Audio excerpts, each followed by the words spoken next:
Morning. Yes, bom dia. Bom dia, guys. How are you? Very good, and you? Good, good. Waking up slowly. Yeah. Coffee is an important part of the day. What Yeah. time is it there? It's actually 1 o'clock at lunchtime. So yeah, it says about me how well I wake up. Oh, here is last 2 hours. Oh, cool. We are at 11 a.m. It's So, not how so are bad. you? I'm all right, guys. How are you? Very good, very Yes. good. Are you What's at new? home? Nah, I'm actually at the studio. The internet's a bit better here. Okay, good. It's a lot more stable. You start already the lessons, the the presential lessons there in Cyprus? And some studios have, some haven't. Right now, okay, we've decided to just go with privates. Unfortunately, because of the parameters the government has given us, we can't really start group lessons so comfortably. So we decided to postpone them until September.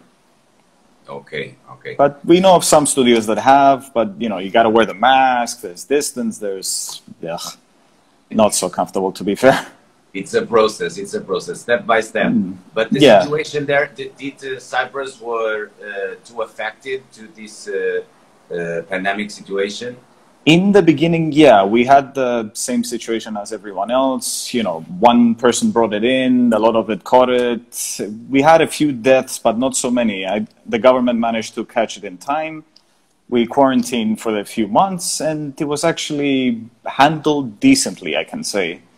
You know, it's not the easiest thing ever to be stuck at home, but we managed to make it work, sort of. Right now, we actually don't have that many... We don't have so many cases of COVID anymore. So it's getting a lot better. Okay. Good. Today I feel safe because every time we are together, even if it is in our trainings or in a lesson, or even if it is in a live, you are there for me to support in my English because you are my official Google translator. Google Translate Cyprus. Yes. Today No, I'm your functioning English, the whole time. Your English is really good. Did you live abroad or you always lived in Cyprus? No, I actually lived in Cyprus my entire life. My dad's Cypriot, my mom's French, but because a lot of my friends are foreign, I had to speak English most of the time. I watched a lot of cartoons when I was a kid, so I caught the English very easily through the cartoons. Geek for life. Always. But you live only for dance, with the dance, or you have other profession? Currently, for the last few years, yeah. Ever since I decided to take it professionally, I only live through dance classes, privates, DJing. By profession, I studied. I'm a physiotherapist, actually. I was in the UK for 2 years and then another 4 years here in Cyprus. Oh, But I don't. Not only about the cartoons. You were living in the UK. I lived when I was in university, not before that. Yeah. But my English was decent from before. I was in an English private school here. Okay, Okay. good. So that helped a lot as well. Yeah, of course. Do you remember when you start dancing or why? And why, not or? Good question. No, I'm not that old. She's like, do you remember once upon a time? No. I started when I was 13, actually. If I'm 31 now, it's almost 30 years ago. 10 years, 20 years. No. Okay, my mind, one second. Okay, it's booting slowly. It's been You see, Andrea is saying here, good morning and kisses to all. That guy is crazy. Oh, thank you. I try. It was almost 20 years ago, actually. Yeah, we were part of the very few first people that started with Latin here. Oh. The Latin scene here wasn't too big. It was but you start dancing Latin dances, salsa, merengue. Yeah, bachata. I started with salsa, merengue, bachata, a bit of cha-cha-cha, tango, mambo, like a smidge of it. But after, I stuck with this for many years. I've been to a few schools here locally, and I've been abroad to quite a few festivals, quite a few... Oh, my mom's here. Cool. Hello, Hi, Mom. Hello, Mama. And Ricardo, Paula, Paula, Ricardo. Very interesting, because you said you start with 13 and Yeah. dancing salsa and merengue and bachata and cha-cha-cha. What make you go to that kind of dances on the age of 13? I actually always loved dancing and I loved the music, but you know, I was going through the phase of, you know, chasing my brother. My brother was doing piano. I tried to do piano. He was doing this. I tried to do that.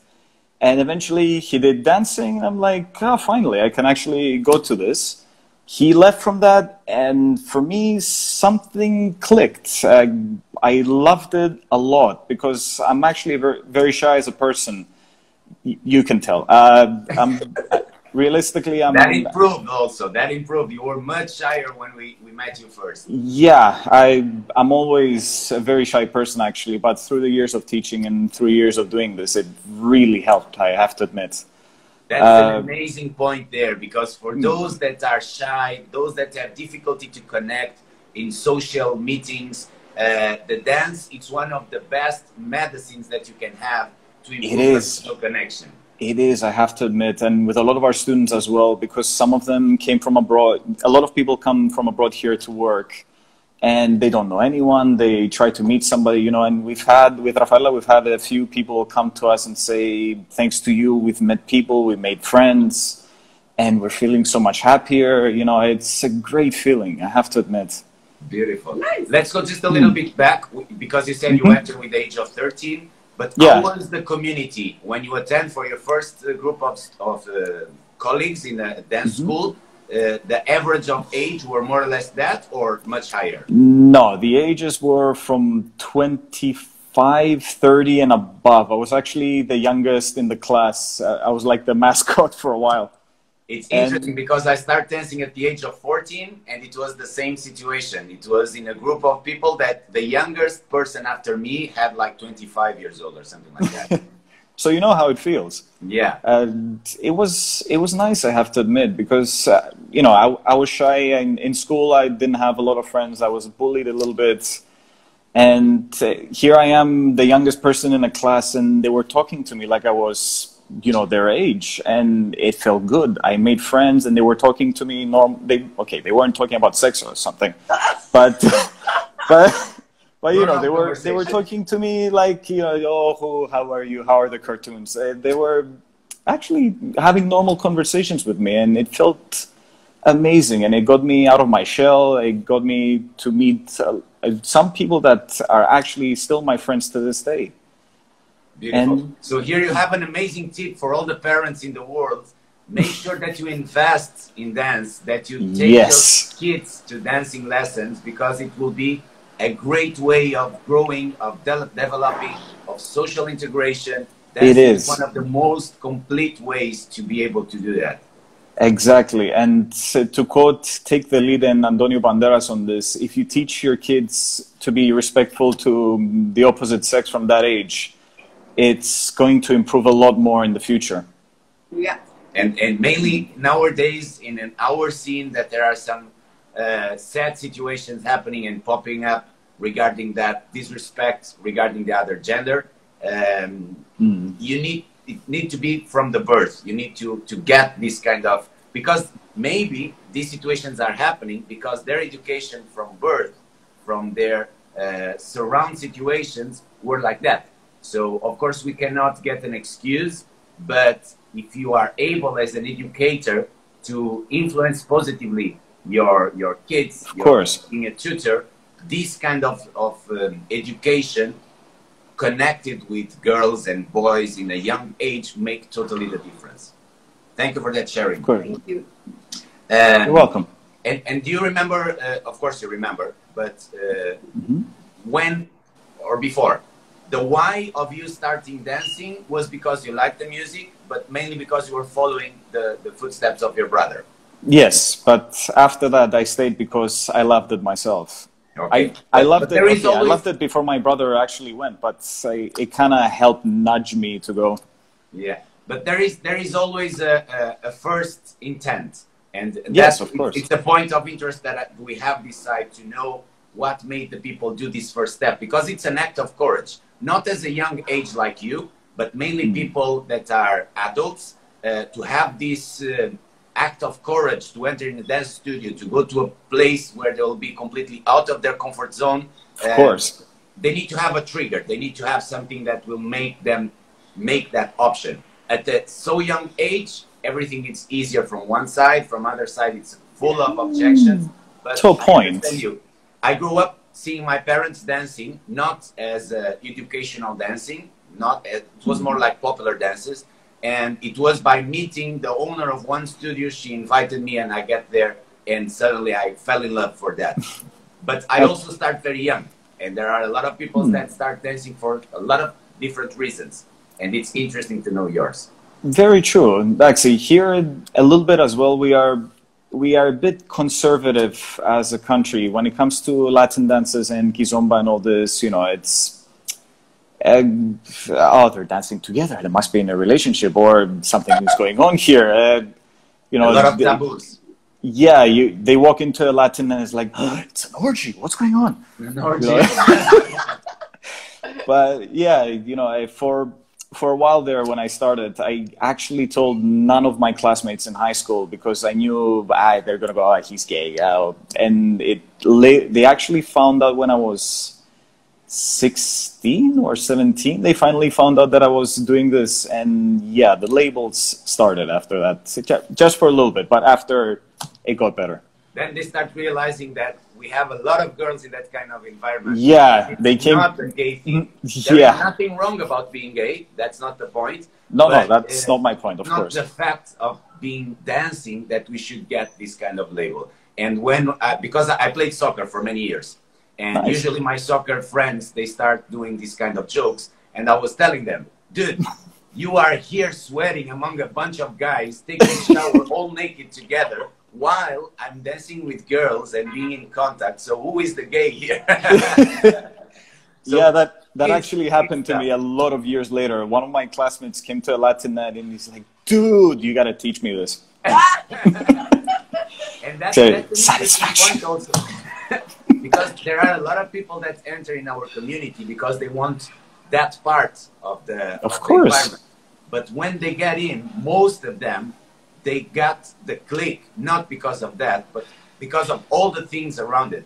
And it starts becoming like secondary. Of course, we are grown-up people and we can connect in that kind of way, but it's not the most important thing. And some people come to our community because of that, but fast they change the switch. Yeah, it's perfectly normal. When did you start teaching, and what was that trigger also that make you take that decision? I want now to teach. Why? For teaching, to remember kind of, it's something I had in mind for years, but I didn't go ahead with it because I didn't feel very confident. I was showing my capabilities, let's say, to dance in a social night or to maybe explain to a friend a thing or two, or to assist in a class. But to actually teach myself, I wasn't ready for it. And later on, when I finished university, when I finished my physiotherapy degree, a friend of mine, she asked me, like, my physio, she canceled on me, or she stopped working with her. And she's like, would you like to work for me? And I'm like, yeah, sure, but I have one condition. You have to teach Latin. I'm like, okay. And, you know, at the time, I needed the work, I needed the money, but bear in mind, I did build a proper plan. I built how to make the class. I went back to videos I had of congresses, of workshops, of everything. And by then I was assisting a friend of mine in her classes for many years.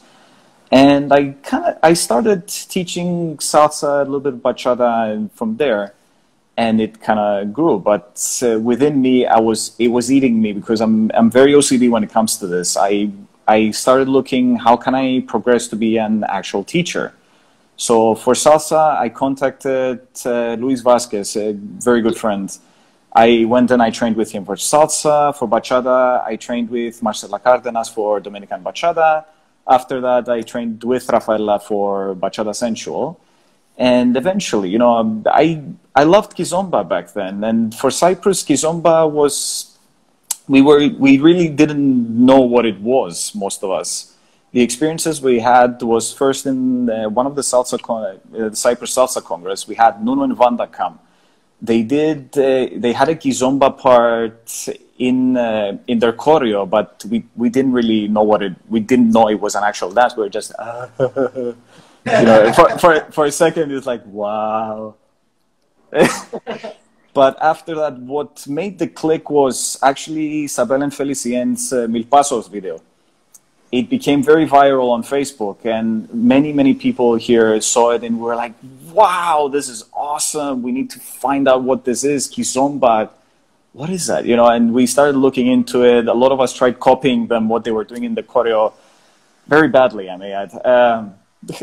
I was with one friend of mine back then, and we were like, okay, they're going like this, they're doing this, they jump for a second. Where are you going?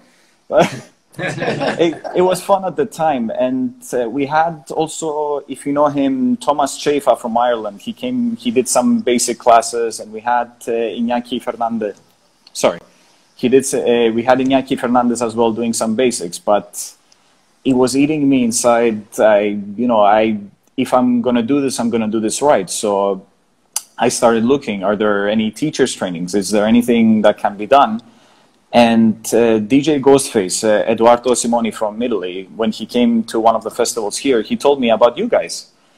Oh. And I sent you an email, and after that, first time I met you in Frankfurt, okay. I believe. It was either in Frankfurt or Kizomba Fusion. Yeah, when they had bachata, Kizomba, and all these things. And you told me you would send me an email and talk to me and let me know, and eventually, ta-da. I was in level 1, and from there I didn't stop.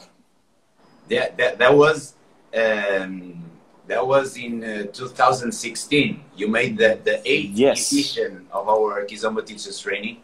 It was a great group. 5 years ago. Yeah, it was really fun. We're a fun bunch of guys. So when you met Kizomba, we are speaking about more or less what year? Do you remember? I'm not sure. Nuno and Vanda were here in 2007, I think, the first time.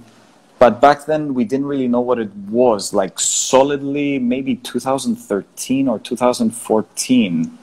Another friend of mine, DJ Paulito from London, he kind of showed me a few basic steps, and then afterwards we saw the video and so on. Beautiful. In Cyprus, do you remember when the Kizomba parties start happening? Technically, there aren't any yet. Like pure Kizomba, just Kizomba, let's say. There aren't any yet. We've had Kizafro last year, which was purely Kizomba, but we don't have Kizomba-only parties. It's usually mixed in with the salsa and the bachata. The DJs added at the end. Or we've had bachata and Kizomba parties, but not yet full Kizomba. Yeah, there's not so many people doing Kizomba in Cyprus? We are much more than what we were, let's say, 5 years ago, but we are trying to see if they are enough, let's say, to have a purely Kizomba party. And usually it's a lot easier to promote it with bachata because the community is a lot bigger here, bachata. Okay. That's a smart thing, of course. You know why you decided to invest in our teachers training, Kizomba teachers training? I heard very good things about you guys, and it was a bit of a leap of faith as well because I've never met you, besides the 2 seconds for the email. And I just decided to do it, you know, and it's a start. And if it wasn't too good, I would try another training, and I would keep going from there. And to this day, I am not disappointed. You didn't try YouTube to find us, to understand, to do research? I saw a couple of videos of yours and I liked it, yeah. But again, it's different to just watch someone dance, and it's different to actually meet them in person. But what were that needs that you were trying to find? So you had some pains, let's call it like that, and you need some reliefs for that pains. What were your major pains when you decided, I need to go to a Kizomba teacher's training? Mostly my perfectionist needs. If I don't do something right, I'm just not going to do it. I wanted to build the roots to learn, to actually, I take this very seriously. If I'm going to teach, I'm going to know what I'm going to teach. So the main reason is to do my job properly, and because I love this so much, I want to do it right. Beautiful. In the when you made the first Kizomba Teachers training, you have several tools to improve your way of teaching or your teaching Kizomba. Mm-hmm. What tools did you use? You use took all from the training. You use all the pure methodology, or you just took some things to improve or to teach Kizomba in your country? In the beginning, actually, when we started, it was exactly when I met before I came to the training. It was when I met Rafaela at the same time, so it kind of matched perfectly. And once we did that, we started seeing the classes together and trying to fit them correct. And we followed the methodology. We followed the method. Happens.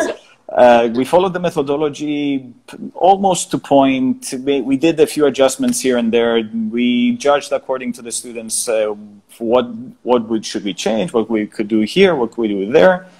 But it's a more or less very accurate way to start off with Kizomberos, let's say, to start the roots. Good.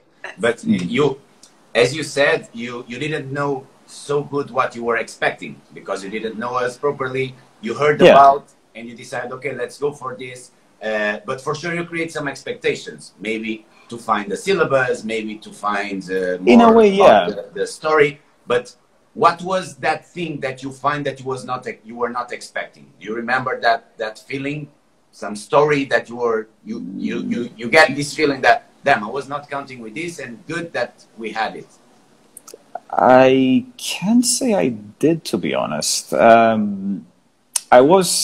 didn't come with that many expectations, let's say, because you were quite clear in your description of the training. So I knew what to expect quite well. The brochure, the booklet, the information, the direction, and so on. So I didn't really set myself up to disappointment, if you want to put it that way. But I was more and more impressed with how I saw you guys explain things, your demeanor, how you were towards your students, how you were with us in general. And me as a shy person as well, it made me much more comfortable to open up and to learn more and to talk to you guys and to come up with the idea to teach the class in Greek. That is a point. I remember that because there is a part in our training that we ask all the students to teach a 5-minute lesson with specific directions, and you decided to teach in Greek instead of teaching in English or whatever. Nobody was understanding nothing the language, but this is also a challenge that we apply, is that you must be able to communicate with people in dance as an instructor, even if they don't understand a word of what you are saying. And I remember that you were quite good in that matter, because you were able to make us understand. We were all laughing because Greek sounds like Greek. Yeah, and there was one word particular that the Portuguese people were laughing a bit more that I was saying, but I'll probably not say it live now. Say it. Say. Which one? Piso. Piso. I was wondering, like, to go back. Okay, piso. Piso is back. I since then learned what it means. Good idea.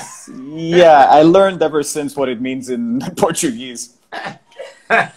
So cool, so cool. Like, mom, log out. Exactly. But you are a guy that we can notice that you like to do the things properly, and you do a lot of investments in many orders, not only money investment, but time investment, because it takes a lot of time. And the time, as all of us, we know, it's our big asset. It's the thing that, it's the biggest value that you can have, because we cannot buy it. We just have 24 hours a day, 7 days a week. No more, not less. But you decided, you make the decision to do level 2, level 3, and level 4. I understand that a lot of people come to our training mainly to know how to start. And this was our major goal, because we felt that difficulty. We felt we started teaching in 2001, and only in 2013 we made our first teachers training. In the process, we were testing, we were doing laboratory, we were using our students as laboratory rats, almost seeing what it works, what it doesn't work. We had our instructors in our team that we were teaching them how to teach under our perspective, but we were there side by side with them to know their difficulties. So we took a lot of time to find something that we consider that have high quality. Which is very good. Which is very, very good. With level 3, I noticed as well. You had a lot of your own teachers taking the course as well, which it was nice, you know. But like the numbers say it everything. We had almost 500 people that made our level 1, and the percentage dropped almost for 50%, like 200 and something that made the level 2, and just 50 or something that made the level 3, and 10 or 12 that made the level 4. That is a normal process, because yeah, of course. And this was our major goal, to give the tools of the difficulties that we had to collect information. So it works like a lever, something that you can, in 5 days, pick up the knowledge and experience of almost 20 years of training, and that way you have tools to start immediately. But you keep going. You made the level 2, the level 3, the level 4. Why? Because, again, I'm very perfectionist and OCD in these matters. I wanted to know more and to learn more and to know how to continue, because, well, in Cyprus as well, Kizomba was a new thing. And with Rafaela, I am very, very fortunate to have met Rafaela, my partner, honestly.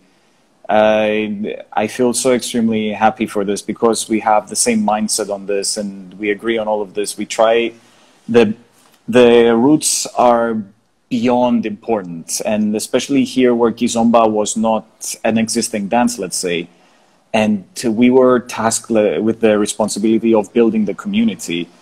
We needed to give the correct roots, and you know, if the roots are not there, the rest is going to fall. It's something that you've taught us well in your trainings as well.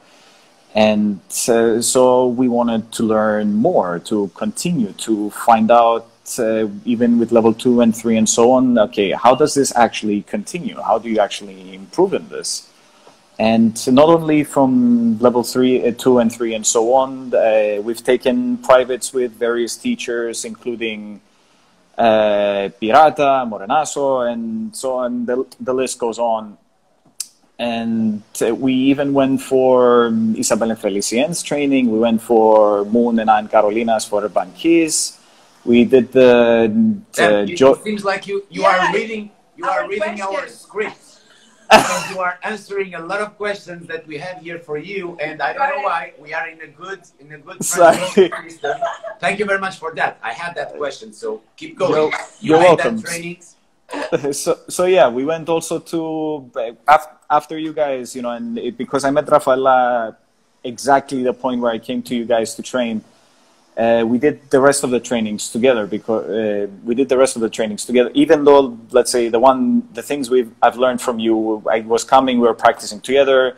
She knows everything inside and out, honestly, and I am so fortunate to have met her. And sorry, keep going. Yeah, and after that we went together to Isabel Felicien, we went together to Anna, Moon and Carolina for Urban Keys, we went together to Jojo's training for Let's Play Kizomba, and we are actually part of his team as well of international teachers, which we are very proud of this. And very, very, very happy for it. Paula is going to kill me. No, it's good. As you were sharing that you made these completely different styles trainings, yes, because they are very, very different. What do you think are the pros and the cons of the learning so different styles, so many different styles? The pros, I have to say, especially for a teacher, you have answers to at least 2/3 of what your students will ask, because a lot of people here and they enjoy Urban Kiss for sure, and they enjoy fusion and so on. And again, we have shown a few things of urban to our students, not quite yet, but because we want to make sure the roots are correct. And, you know, you want to have an answer for people that ask you. If they ask you, what's the difference between this and that, and what's the case, and so on. As a teacher, even if you don't teach it, let's say, it's good to have the answer to this. For someone that wants to learn, who's starting to learn, as like you told us, it's always details that students will appreciate. So we wanted to expand and to learn and to continue from there. And we actually do enjoy both Kizomba and urban Kiz. And yeah, we just wanted to expand our knowledge. We wanted to incorporate it in a syllabus and to continue. And very importantly, each person is their own. I mean, salsa is not for everyone, and bachata is not for everyone, and kizomba is not for everyone. At the end of the day, you have to respect who you are. You have, if urban kiz is for you, it's for you. If it's kizomba, it's kizomba. But the roots are still important, but you have to be yourself at the end of the day. And the cons? The cons, it's a lot of information to go through. It's a lot of information to siphon and to see what's correct, what's wrong, what you should be teaching, what's the right time to teach it, and what's the appropriate time to teach something, and to avoid mistakes, to avoid, let's say, you know, a lot of people enjoy urban kiz here, but you can't jump to urban kiz immediately. I mean, even the most advanced of urban kiz dancers, they know when to connect, when to disconnect, and how to do it. So we did not want to go too soon to urban kiz and people start over-leading with their arms, they're not using their chest for saidas and things like this. So the cons is that it can be a lot of information at once if you're not careful when the appropriate time is to teach it. And this is something that we discuss constantly with Rafaela, and we're editing always the syllabus, so when to put something, how to do it, when to do it, and so on. You don't have afraid of mixing, or because I give to you my experience. I try not to see urban kiz videos because I don't want to change my body movement. Yes. And I try to see more people dancing in the Kizomba way. Even we try to do the Kizomba way, but with the mixing, but doing fusion, but without changing our body movement. Do you understand? You don't you have afraid of happening that with you, or Rafael also? Maybe to a point, maybe a little bit, yeah. But we try and each time we practice something, let's say, we try to focus on that one thing and how to shift from one to the other, and what's the right way of fusing them, and what's the right way of putting it together. Like with Ricardo, let's say that I'm doing that footwork whenever I can. Sorry. I try to incorporate this to what I'm doing, and let's say Rafaela tries to put some lady styling that she's done with teachers and so on, and how to put things together without affecting each other, without affecting our style, without making things to be unbalanced. And it is everything about balance. I mean, we enjoy Kizomba, we enjoy fusion, we enjoy urban kiz, but we try to make sure that what we do is correct, no matter what style we choose to dance.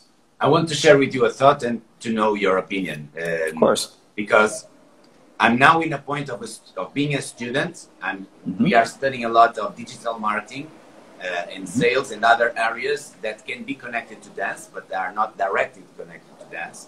And there was a process that I almost burned out from my brain because I was collecting information for a lot of different sources, by books, by webinars, by podcast, video. So it was quite overwhelming, the amount of information, and it was difficult to find a way, till the point that we made a decision. Okay, let's invest in this person. And we found like a kind of mentor where we can go and dive deep in something in order that we can create a structure. And I believe that after that, we can have the proper tools to direct and create our own way. it's almost like what I feel regarding dancers. I will give you this example of Selvin and Zuleika that they were doing this interview few days ago. There was a moment in the beginning that they were very comparison to us in the way of performing, in the way of teaching, because they found a kind of inspiration. And after that, they were able to create something for their own. And nowadays you see them and you see like an authentic thing by all the powders of information and nutrition that they get for their body, but they have something that was a structure of beginning. I feel like in my dance career, I had several moments that I focused in one person in order that I can get something, and after I could be able to mix with other information that I focus again. And there is a moment that you create the autonomy of having the tools to create your own stuff. But in my perspective, if you start immediately doing everything at the same time, it might be a little bit confusing to be able to find the proper way, because you are not mastering immediately everything. I don't know if this happened with you, because maybe you start something with more specific, and then you start powdering, and then you start collecting everything. And as you are so structured, maybe you are able to split this in different places, because we have this situation with salsa. We keep investing in salsa since ever, and salsa and Kizomba regarding movement are very different. But we trained ourselves in order that we can switch immediately. And you can have inside salsa the Cuban, and then you have the LA style, and then you have the mambo. So we needed to pass through that process in order that nowadays our salsa, it's a result of a fusion of all these things that we studied deeply. What is your perspective regarding this? My opinion regarding this, I can say you're right in a way. It's good to focus on one thing, depending on how your mind works as well. It's good to focus on one thing, to absorb it, to learn it as best as possible. But you still have to be able to switch between one thing and the other as fast as you can. For me, this challenge started with when I was doing salsa, bachata, merengue, so many dances from a young age, very early. I did have difficulty in the beginning switching from one to the other, let's say, in a social scene. I would go to a Latin night, let's say, I would start with salsa, and then suddenly going to bachata, but something's wrong here. This is salsa, what's going on? You know, like things from a different dance would kick in without wanting to, and slowly, I was able to differentiate it more. I was able to compartmentalize it a bit more. In regards to later on, let's say with Kizomba, with the trainings and all this, because I started with you guys, and then much later on with Rafaela, we went to Isabel Felicien, and let's say it wasn't that big of a difference between your methodology and theirs, and how you guys teach and dance and how they teach and dance. Of course, there are differences, but it's not that huge of a leap between Kizomba and Urban Kiz, let's say. And much later on, we went to the Urban Kiz training as well, but it took some time to... So you had that process. We had that process, yeah. Indirectly, let's say. I know that, but well, during your speech, I just wanted to clarify that for those that are listening to, that there is like a process of layers in order that you can create a good foundation, and with conscience you can decide after where to go, because there is nothing wrong going any direction, but it's important, like Paula usually say, we do because we want, not because it's the only thing that we know. So having foundation and being mature, and they're being able to get other things.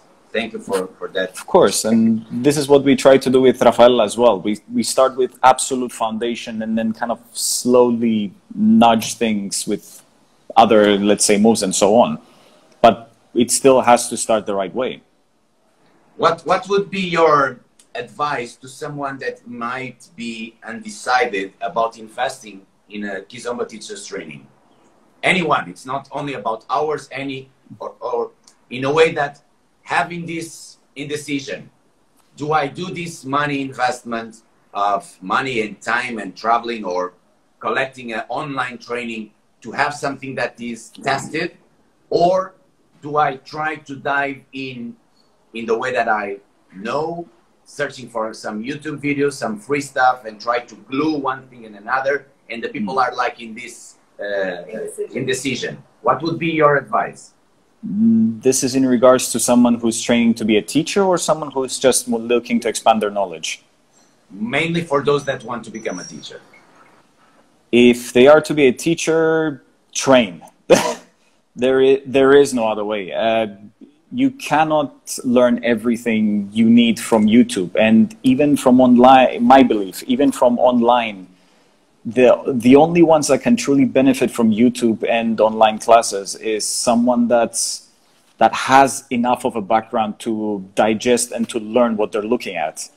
And they know something's going, this is what's happening here, this is what's happening here, and they've had someone tell them in their own bodies how it works. You know, when you have somebody physically telling you, you know, you shift like this, you need to move like this, and be careful with your weight, your knees, and so on, it's a much better way to learn, because we all come in different shapes and sizes. I mean, one normal step for me could be half a step for someone that's really tall, or like a normal step for me could be like a third of a step for someone shorter than me.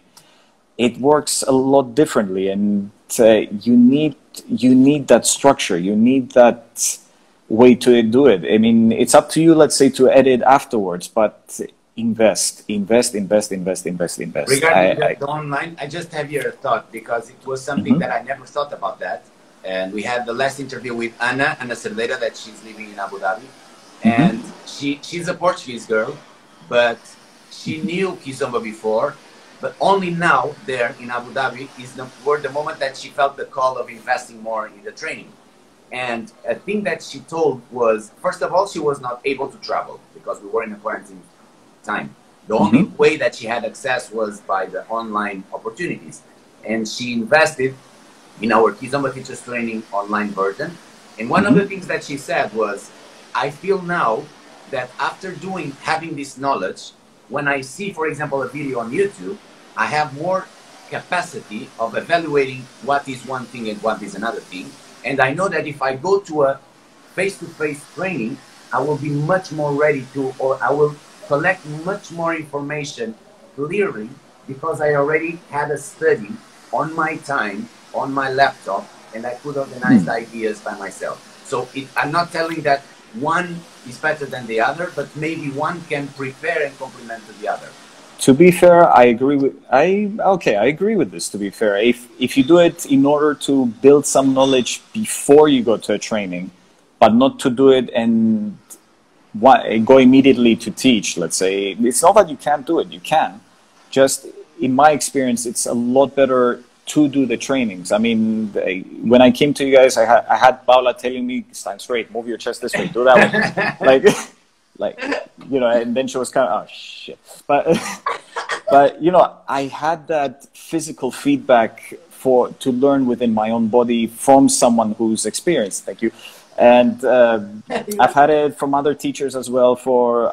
You know, I've had Isabel, I've had Carola, I've had, let's say, others that were able to dance with me and to get this feedback. And something that I love doing is to dance as a female, as a follower as well, because I learned how it feels to do the certain movement, a certain direction. Okay, if I do this, she feels like this, but if I do this, she feels like that. If I do this, she will punch me. You know. So I advise this to both leaders and followers as teachers, that you need to know the other side of things as well. Beautiful. The SI Dance Academy is your own project? To correct you, C. It's just C. It's a baby between Rafaela and me. It's not as it sounds, but you know, again, because when I started your training, it was when I met Rafaela, and you know, we started working together. We started to get things more, because before that it was an odd name, Pranayama Latina. It was a mix between the Pilates studio and Latina. But after that, we talked with Rafaela, like, what would be a good name, what would be a good logo, and we came up eventually with this. So her shoe, my hat, and C, because it was the most positive word we hear in all classes, in all socials and so on. You know, it's something that all teachers use and every person in the scene uses, and it brings joy. Actually, it's nice to come up with not a fancy name, but with a Latin sounding name or African sounding name and so on. I am not disagreeing with it, but we wanted something simple, but something that will also be positive at the same time. And we announced, a few months in, we announced it to our students, and they loved it. And we even noticed it because one of our students, we were repeating C so much that one of our students, he took a piece of paper, he wrote it, and then he stuck it on the wall, and we could always see it. And that's where the idea came from. But a lot of people, for some reason, still say SI Academy. Yeah, I was trying to find a meaning, but yes, it's yes. It's a small I. Believe me, we've heard sexual intercourse, we've heard a lot of different abbreviations throughout the years. But no, because that was one of the questions, what the SI means, but in fact, it's not the SI, it's C. Yes. It's just C. Look, where is it? Small I. Yeah. It's true. Beautiful. You are in the ALC Dance project. What do you think are the good part or the advantage of being part of this kind of choreographic projects? The benefit, I may say, what we've noticed with Rafaela is that it expands our knowledge. It's something that pushed us, let's say, to learn how to teach our students choreography, how to synchronize it, to perform, the anxieties that come before and after a show, the anxieties that come with learning the choreo much more before teaching it to our students, and then the benefits of seeing their joy when we perform well, you know, or let's say they do a mistake, you know, we're with them in case that happens, and it is part of learning and going on. You know, you made a mistake, okay, we move on, we learn, and the next shows were better and better and better until we managed to do it perfectly, let's say, or as close to perfect as it can come. And we came to you guys in Damaish, we performed with a couple of our students as well. And it's a lovely experience because you get to bond with your students much more as well. But it was quite challenging for us in the beginning to get used to it, and you know, to find hours to organize, because you have like this one can make it at this time, but this one can make it at that hour, and to synchronize it is it's a mess. But it's slowly we manage, and for future projects, let's say as well, we've gained this experience to know how to organize ourselves for later projects. Beautiful. It's a life experience that everybody should have, that process of train for a choreography, to be together with a group, that moment before going on stage, that fast moment that just passed and you were so nervous and suddenly just want to go back again to So and for the students it's something that it's great. As the perspective of a dance studio, it's also an amazing opportunity of marketing, because you can present your students in parties, you can show what you are doing, you can inspire others to, damn, I want to do that also. So you have here a lot of advantage about these group student shows. We are getting to the end, so I have here the two final questions. First, what is your next step? So inside of a staircase that you have to climb, you're gonna have like the next step, and you have the big dream. First, the next step. What you have this idea of wanting to do, or you are in the process of achieving it? Okay, starting with the next step. Okay, I cannot talk purely about myself because she should be here with you. I told her it's okay. We'll do another one next time. Yeah. for the next steps, we have plans, let's say, for our next steps, how to progress with our own knowledge and how to build and so on. Because the COVID was a huge hit, it gave us a lot of time to think how to proceed with classes as of September and how to grow as a school. So we do have a few ideas how to move on from there. So we have planned on how to expand our knowledge, how to continue, what to continue with, and so on. As for the big dreams we have,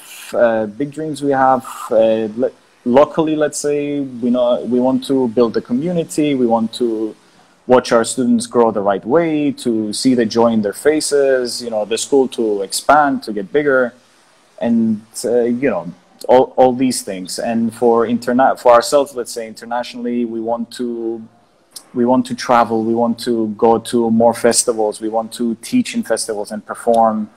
It's a dream that we both have shared from the very beginning, and especially this year we had a lot of places that we were booked. Oh my God! And a lot of them were canceled, and we had Volos with Andonis and Jara. We had Vietnam this month. We had a few things, and it will come. But for that, do you have numbers? Do you have dates? Do you have a goal to reach, a flag to catch? What I mean, you want to become, you want to grow your community. How big? You want to grow your school. How big? Till when? How many students you have this moment before COVID? At the moment, around 60 to 70 students. 60 to 70 students. So 60 to 70, more or less, with how many students you want to have? Hundreds.